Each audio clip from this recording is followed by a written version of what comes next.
Kasturirangan report തിരഞ്ഞെടുപ്പിലടക്കം വിഷയമാകുമ്പോൾ റിപ്പോർട്ടിന് പിന്നിൽ പ്രവർത്തിച്ചവരുടെ അഭിപ്രായത്തിന് ഏറെ പ്രസക്തിയുണ്ട്.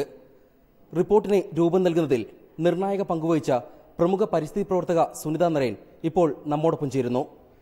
മാം, as you aware, Kasturirangan report is a political issue. Now it's not only a political issue, it's also an electoral issue.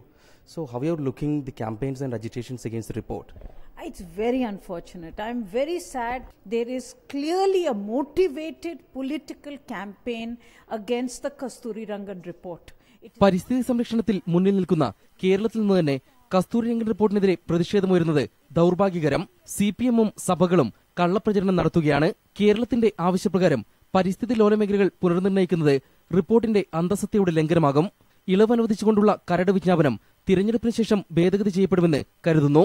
So I am really hoping that this is only election fever, that after elections the draft notification, which is as of yesterday on the website, will be amended in favor of environment. 20% പരിസ്ഥിതി ലോല മേഖലകളുള്ള വില്ലേജുകളെയാണ് സമിതി പരിസ്ഥിതി ലോല വില്ലേജുകളായി പ്രഖ്യാപിച്ചത്. ഇവിടങ്ങളിൽ ജനവാസത്തിനോ കൃഷിക്കോ തടസ്സമുണ്ടാകില്ലെന്ന് മന്ത്രാലയം ആവർത്തിച്ച് വ്യക്തമാക്കിയിട്ടുണ്ട്.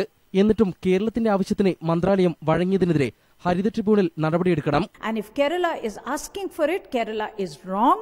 Kerala will destroy the Western Ghats in this process. കേരളത്തിലെ പ്രമുഖ പരിസ്ഥിതി പ്രവർത്തകർ തെറ്റിദ്ധാരണപരമായ സമരങ്ങൾക്കെതിരെ ഉറക്കെ പ്രതികരിക്കുന്നത് കേൾക്കുന്നില്ല. അഹംഭാവം ഒഴിവാക്കി ഇവർ കടുത്ത നിലപാടെടുക്കാൻ തയ്യാറാകണമെന്നും സുനിത നരേൻ പറഞ്ഞു. ശാസ്ത്രീയമായാണ് റിപ്പോർട്ട് തയ്യാറാക്കിയതെന്നും കേരളത്തിലെ പ്രതിഷേധങ്ങൾ എന്തിനാണെന്ന് മനസ്സിലാകുന്നില്ലെന്നും നേരത്തെ ഡോക്ടർ കസ്തൂരിരംഗൻ ഇന്ത്യ വിഷൻ അനുവദിച്ച അഭിമുഖത്തിൽ വ്യക്തമാക്കിയിരുന്നു. സംസ്ഥാനങ്ങളുടെ സമ്മർദ്ദത്തിന് വഴങ്ങി റിപ്പോർട്ട് ഭേദഗതി ചെയ്യുന്നതിനെതിരെ സമിതി അംഗങ്ങൾക്കിടയിലുള്ള കടുത്ത അഭിപ്രായ വ്യത്യാസമാണ് ഈ വാക്കുകളിൽ നിന്നും വ്യക്തമാകുന്നത്. M Unnikrishnan, New Delhi, India vision.